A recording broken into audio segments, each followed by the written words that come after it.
राज्यात आज काय घडलं ते जाणून घ्या फक्त 90 सेकंदात।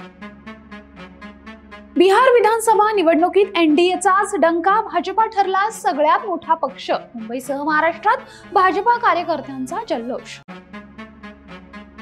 नवले पूल अपघात प्रकरणी संवेदना, बिहार निवडणुकीतील विजयाचं सेलिब्रेशन नाही, पुणे भाजपा कार्यकारिणीचा निर्णय। अजित पवारांची महत्वाकांक्षा धुळीला मिळाली, बिहार निवडणुकीत राष्ट्रवादीचं वाटोळं झालं, 13 उमेदवारांचं डिपॉझिट जप्त। काँग्रेस जागा वाटपामध्ये मोठा वाटा मागतं पण पराभव होतो, बिहार निवडणुकीचं चित्र स्पष्ट होताच अंबादास दानवेंचं टीकास्त्र। महाराष्ट्राचे सुपुत्र विजय शिवतारेंचे जावई, बिहारचा सिंगम म्हणून ओळखल्या जाणाऱ्या शिवदेप लांडेंचा बिहार निवडणुकीत दारुण पराभव।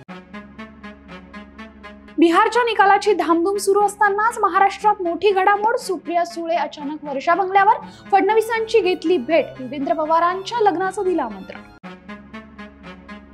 संगमनेरमध्ये सत्यजित तांबेंचं मिशन, थोरातांच्या नेतृत्वात रिंगणात उतरणार, पत्नी मैथिली तांबेंचं नाव नगराध्यक्ष पदासाठी चर्चा।